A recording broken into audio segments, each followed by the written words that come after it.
So before we start, I wanted to share a little story that I think kind of helps make sense of why I feel like, and maybe you already understand this, but sometimes we go through these studies, and like some of the conversations we have during the studies, I think are great, but I've had other people come along and say, I don't know, it felt a little tense. I'm like, that's not tense. you should sit in on a board meeting. That's tense, you know? But like it's not a tense conversation. It's a sharing of ideas, concepts, understandings, and they're not always the same, but that's okay. It's okay for, like I said this a lot, my wife and I don't agree on everything, but we're in unity. Like we're unified, you know, and I'm going to tell you this, Jesus and I don't agree on everything, but we're still in unity. And I'm always wrong when that happens. Yeah. But it's good, I think, in my opinion, it's good for a body of Christ to be unified. That's vital. That's like burns and anointing. But it's also good for us to have differences of opinions, because that's where iron sharpens iron. We bring different ideas to the table, and Micah and Bob and Roberta and Shannon and me and Kitty, all of us in here, every single one of them has different opinion, experience, viewpoint, and some of them are just flat wrong. I remember one time my pastor pulled me aside and told me straight up, your opinion is absolutely wrong. And I was like, you can't tell me that's my opinion. And he said, oh no, I can tell you, your opinion is wrong. And he laid it out. He had facts, and he changed my opinion, because and that's good too. But sometimes we'll walk away with the same opinion we came in with, and it's all fine. Sometimes what it is though is it's a piece of the story that one person has that another doesn't. And so one time I was at a coffee shop in Tacoma, and there's this woman. She's probably in her 50s or something, sitting there with a paper bag, like she'd been to Hallmark or something, and she was dressed really nice. Now, and normally I like to people watch, but one person doesn't usually stand out beyond the rest, but she did. She was dressed up really nice, and she was extremely anxious. And so I watched her for a while, trying to figure out, why is she so nervous? And then this man came in, and this gentleman was dressed very nice as well, and her whole face lit up. She jumped up and she ran up to him and gave him a big hug, and I was so inspired, I decided to write a poem about them. And in my poem, they were longtime friends who knew each other back in high school. Maybe they dated, and they hadn't seen each other in years, and they just ran into each other on Facebook, basically, and kind of reconnected, and now they're seeing each other again for the first time in 40 years, and they're so excited, and there's a special kind of love that never died, some really sappy poem. And then I went up there to him, and I said, hey, I don't know you, and I don't know anything about you guys, but just watching you two inspired this poem. And they're like, oh, wow, thanks, and I gave it to them, and I didn't get to know what was in the bag, and I didn't know anything about them, and I walked out, and then I thought, oh no, what if they're cousins? What if they're brother and sister? What if they're just good friends that, I didn't know anything about the story of these people. Now, if I had found out any little detail, like their brother and sister, that would have changed my poem, And sometimes we read the Bible and we have this idea that we are I don't know if you've ever done this, I've done it a lot, where, oh, I already know about that. Sometimes when I'm reading a book, they'll put a passage of scripture in the book, I'll skip over it. I already read that, right? And sometimes we just fill in the blanks with our own thoughts. When I tell people that God didn't flood the earth as an act of judgment, it actually grieved him, it's kind of a startling realization to people. Sometimes like, oh yeah, you're right. But I was always told God was mad. Turned out God wasn't mad, he was grieved, and so little tiny details can add to the story. And so Kitty might have a detail to the story that I didn't see before, didn't catch. And I might have a detail to the story. And sometimes we can just it's that systematic thing, but we can take all of these ideas and bring them together and say, okay, let's kind of weed out the stuff that isn't true, that maybe is just an idea of mine. But like the idea that God came down in the cool of the evening and walked with Adam and Eve every day. Right? But what were they talking about? What were they doing? Yeah, so we start speculating. Well, they just had a really good relationship. Did they? Or were they arguing over agricultural stuff? Were they arguing whether the cows should be over there, the horses over here? Probably not arguing, but we just kind of fill in the blanks based on what we know of the Lord or what we were told. And I have no idea what they talked about, quite honestly, except that one conversation that's really famous, involving a snake and whatnot. But anyway, that's one of the reasons I like these kind of Bible studies. And all that said, I appreciate anybody's input, conversation. I know sometimes we're just soaking in what people are saying. Other times we have stuff to add. And don't ever feel like you shouldn't add something, or maybe somebody's going to think you're crazy, or add it. Maybe we already think you're crazy. Who cares? You know? I know people think I'm crazy. Yeah. Anyway, my wife thinks I'm crazy. Just kidding. She'll edit that out. So Adam and Eve failed as the gatekeepers of the planet, allowing sin to enter the garden and subsequently human frailty. Those words. Yeah.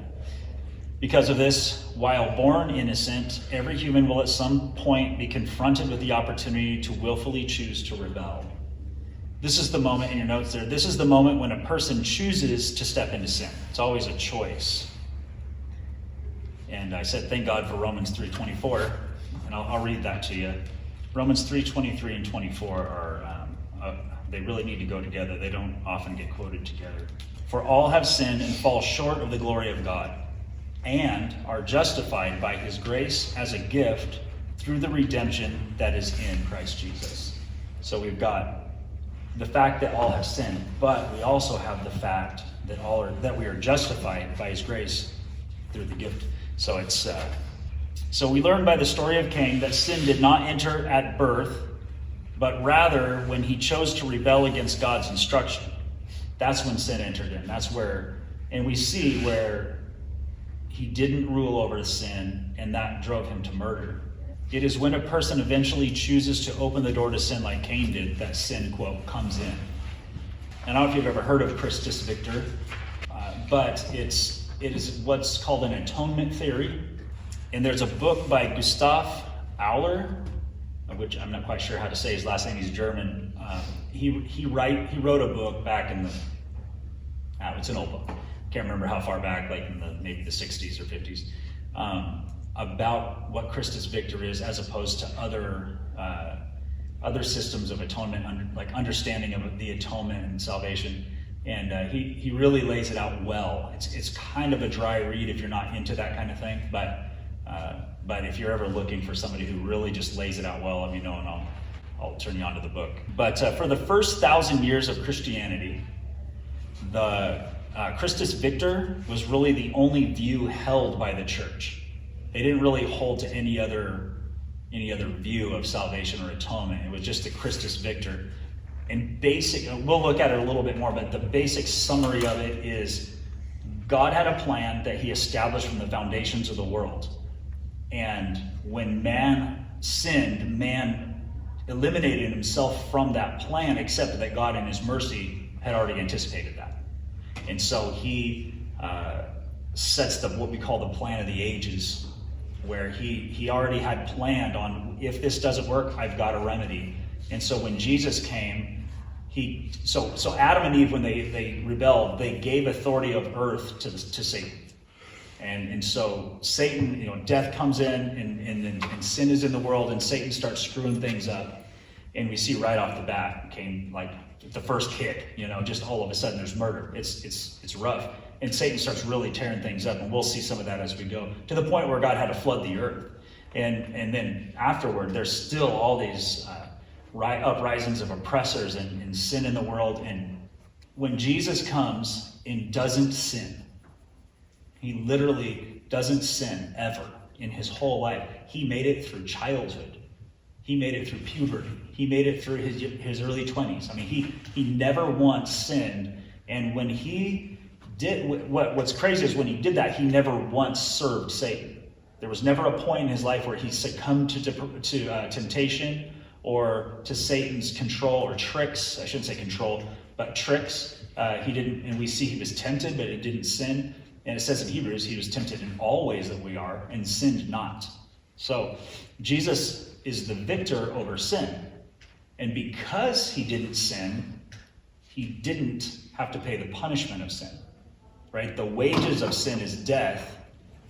Right? And so, but he died without sin, except that he became sin. I don't know, there's a scripture that says he became sin. He who knew no sin became sin when he died on the cross there, and God was in him reconciling the world to himself. So this is a real short summary, but basically when Jesus died on the cross, not only did he die free from sin, but he took all of ours with him to the grave.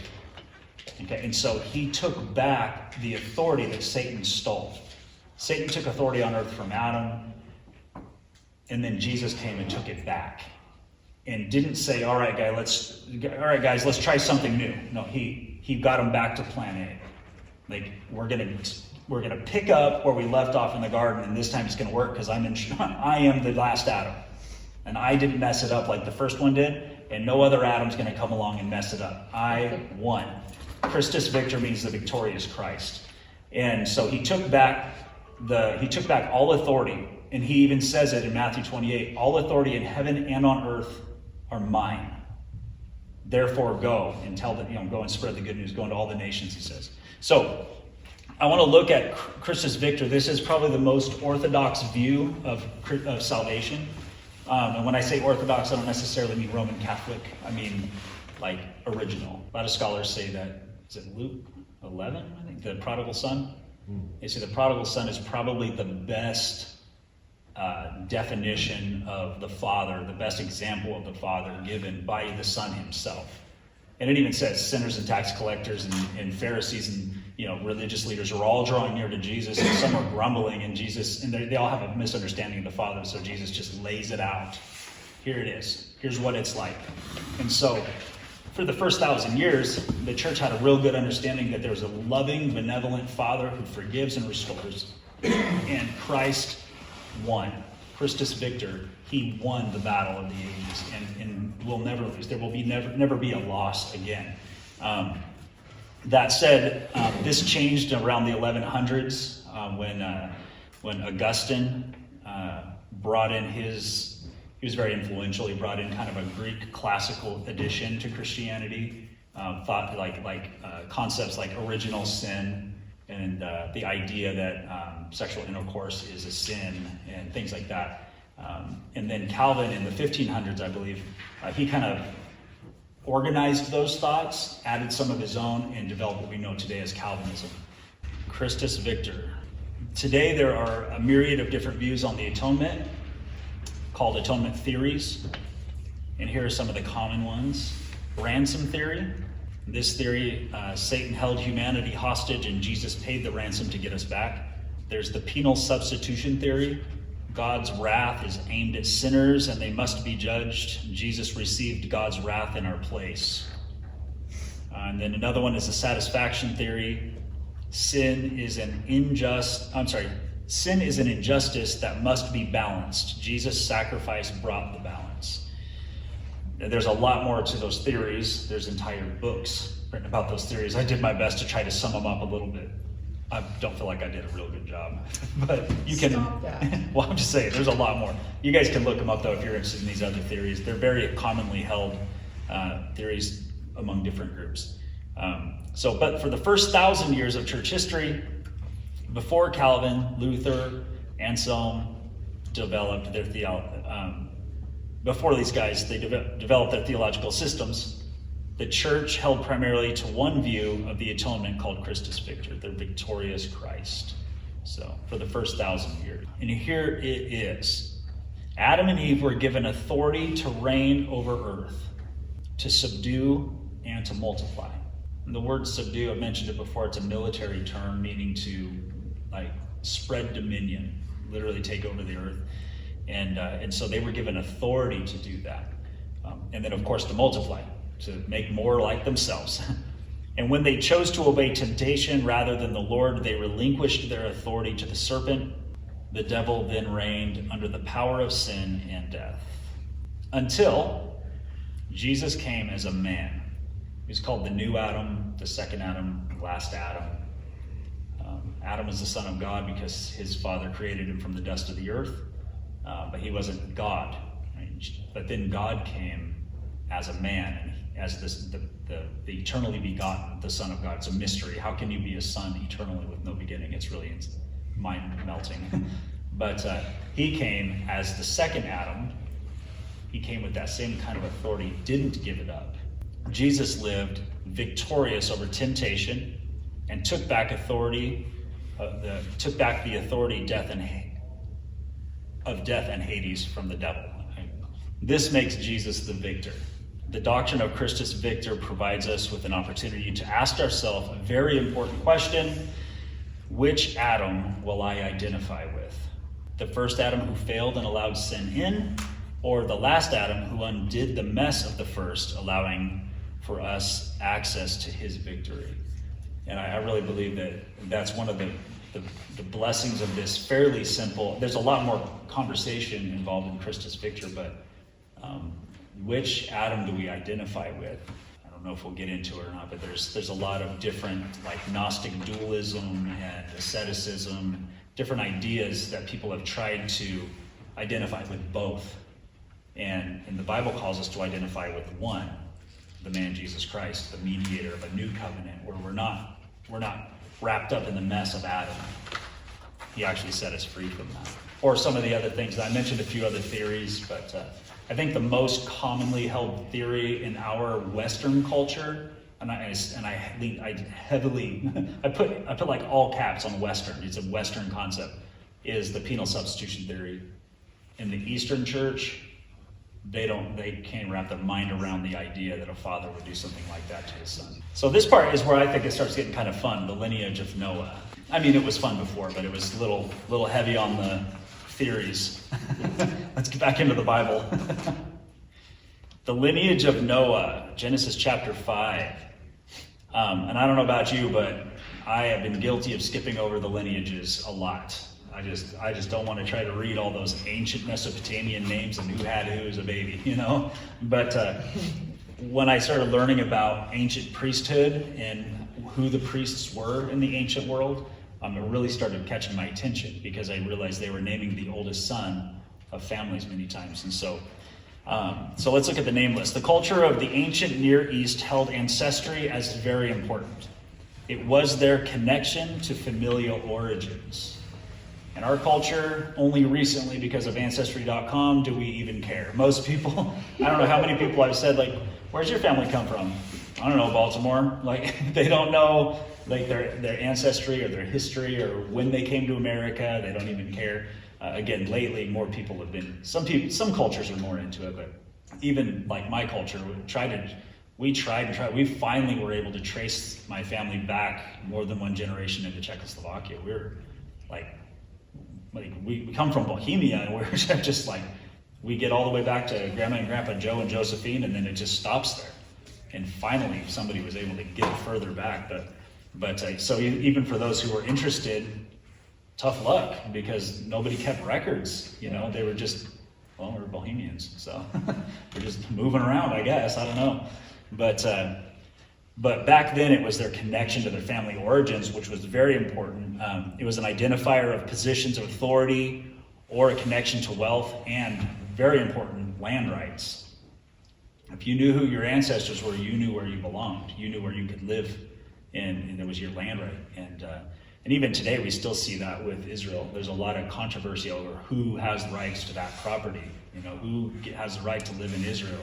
In the case of the followers of Yahweh, it was also the map. It was also a map of their connection to the Creator.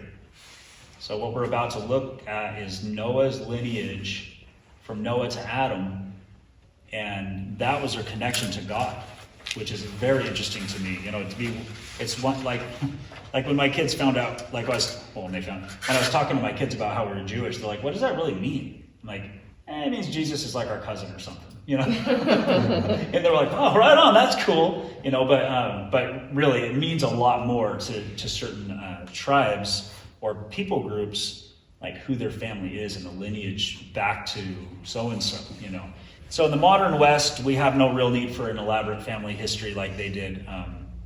And I've already mentioned, for some, it's been a bit of a hobby, but for the most part, it's not that important to Western people in that magnitude. We might care, but it doesn't necessarily mean we own that castle.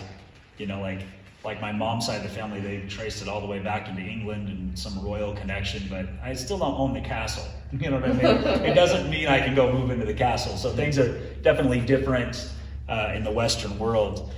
So because of that, it's common for people to skip over these lineages. We don't really get it. Like, what's the point? I don't want to read a list of names. I want to read the stories. Some people are really into those details. I just know a lot of people. Real quick, we're going to touch on one of the more famous people.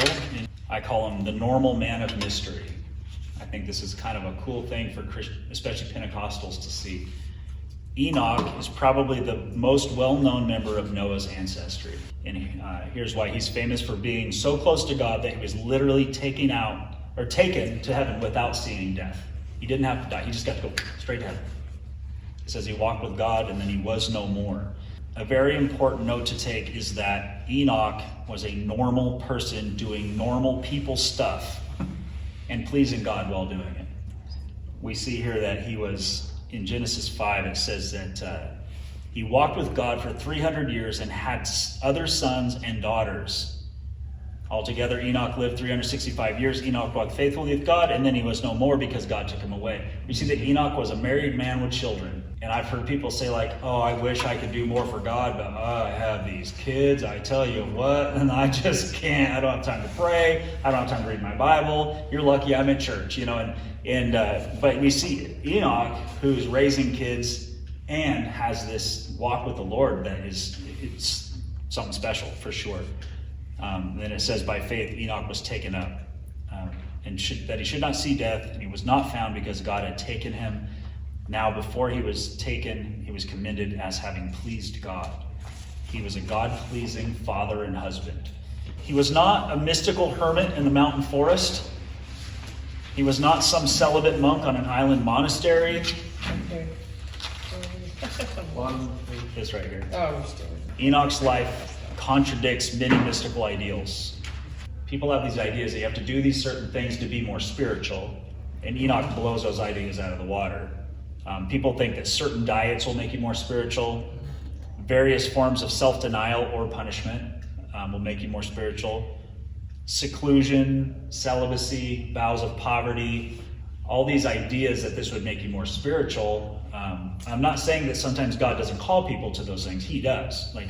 Paul, for example, was very open about the fact that he was a single celibate man serving the Lord. He felt like that was better for him to do that way. I would never say that God wouldn't call somebody to, self-denial and they're like maybe a fast or something like that. Those are things, but to think that if I go on a 30-day fast, that makes me automatically more spiritual than Micah, that's not scriptural, right? I would go on a 30-day fast if the Lord asks me to, and maybe the Lord didn't ask him to, and then it's just not fair that he's raising the dead and I can't. That's not how that works. And I don't know if you've known people like that. Having traveled with evangelists, I have met a lot of people who have some pretty interesting ideas about what it takes to be super spiritual. They get really frustrated when they meet like a janitor who has never even fasted in their life and can heal twice as many sick. You know what I mean? It's like, it's not about a self-inflicted injury or celibacy or any of that stuff. We see that Enoch was one of the greatest examples of a man of faith. He's one of our greatest examples of a holy person. And he was a husband and a family man.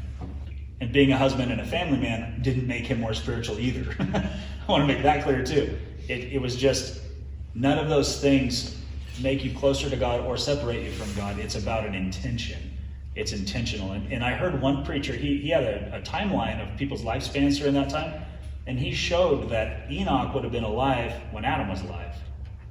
And he just had this idea. He said, I just wonder if Enoch spent time with Adam, like, hey, Adam, tell me again, what was it like to walk in the garden with God? And maybe Enoch just had this desire to know more of that sort of, he could likely have visited with Adam concerning this. So that's pretty interesting to think about. Whether he did or not, it's completely we don't know for sure. But he did walk with God, and then he was no more. As a family man and as a part of the modern culture of his day, Enoch had such a deep relationship with God that it pleased God so much, he was raptured. The first rapture in the Bible. In Bible times, they didn't just name you, they would name you prophetically. They would name you something a lot of times the Lord would tell them what to name their children. Like Zacharias the angel said, name him John, right? And then or Jesus. The angel said, name him, he shall be named Jesus. Emmanuel, he will be Emmanuel, name him Jesus. We see you see Moses. The name Moses means pulled from the reeds. It's like and that's exactly what happened to him. There's this prophetic nature in the naming of ancient times. Often they would name their children as an act of prophetic declaration over their life. The prayer of Jabez, his name meant something like causes pain or something like that.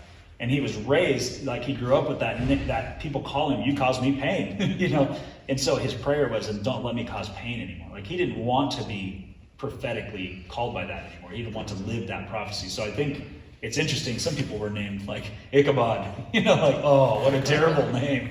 The glory has departed. You have to grow up with that name. It's terrible. We see examples of this practice, especially in the names of Jacob's sons. And the names of Noah's lineage are not just individually meaningful, but in order, they speak to us a message when they're in order. So I want to say something before we get into what that is. In the ancient world, they didn't have the Jewish people, the lineage of Noah, they didn't have priests and temples at that time, like they did later with Moses. Aaron was the high priest, and then his offspring became the priestly line. Back then, it was the oldest son. Whoever the oldest son was the priest. So I'm the oldest son in my house. So my father would have been the priest of our Bren clan. Well, we lovingly refer to ourselves as the Brens and friends. And my father would have been the priest. And then when he passed away, I would have taken the role of priest. It wasn't something that you felt God call you to. It wasn't something that you applied for. It was, you were born into it. The oldest child would be the priest when that roll around came. Oldest male, right, thank you. The oldest male child. And so when we look at this, not only are we looking at a list of names that mean something, but these are priests. These are the priests of their day. And to me, that's pretty interesting. And it comes out later when we start looking at Melchizedek. But I wanted to say that now so we can get it in our head and start mulling over what this could mean. So when read by a Hebrew, this message would have been apparent, but we'll have to translate because we're not reading in Hebrew here. And if you want more information on this, Chuck Misler, he's on the internet. He talks about this quite a bit. So first of all, the name Adam means man. Seth means appointed. Enosh means mortal. Kenon means sorrow. Mahalaleh. I would struggle with that one. It looks Hawaiian. That means the blessed God. Jared means to come down. Enoch means teaching. Methuselah means his death shall bring. What should I name my child, Lord? Oh, his death shall bring. What? Yeah. Well, come here, his death shall bring. It's breakfast time. It's like, it's a lot of people name their kids like that, or did. I don't know that it's as common in the world these days, but even not that long ago, different tribes, different parts of the world still named their children in ways that were descriptive sentences. Lamech means the weary, and Noah means rest. Now, altogether, it gives us a prophetic message. Man appointed moral sorrow, the blessed God to come down, teaching his death shall bring the weary rest. Isn't that amazing? I find that very fascinating. Yeah, it is. When we read it all together, man appointed mortal sorrow. From Adam down to Noah. Yeah, these are the priests, the oldest sons of each family in order, and it's the priestly lineage of Noah all the way back to Adam. And so, man appointed mortal sorrow. We know that part of the story. The blessed God is to come down teaching. We know that part of the story. Good thing we have the Bible. They didn't have the Bible when they wrote this down. They're doing this in obedience to the Lord. His death shall bring the weary rest. Can you imagine? This says that God shut the door on the ark the year that Methuselah died. I wonder if Methuselah, who knows his name means his death shall bring, and then he has a son named the Weary, and I wonder, it's almost like a cliffhanger, like, all right, Lamech, what's your son's name going to be? Like, come on, name him something good, and it's rest. And it did. The death of Methuselah happened right before the flood, which did bring rest to the land, but also prophetically speaking of Jesus coming to earth and his death bringing the weary rest. So does that make sense? Yeah? Any questions or comments on that? So I'll read this. This is well, it is in your notes, it's not in yours, but I'll read this little thing on the next page and then we can finish. Just a point to ponder. Is that in your notes, a point to ponder? Yeah. Okay. The top of the next Yeah. page. Considering the prophetic naming of the lineage of Noah, one must wonder if Methuselah was curious about his name. His death shall bring. Shall bring what? Within Methuselah's lifetime, Noah was born. Methuselah would have likely known of the building of the ark. Did he figure it out? Did he believe the message of his grandson? Did Noah consider the meanings of the names of the fathers preceding him? It is interesting that in the year Methuselah died, God shut the door on the ark.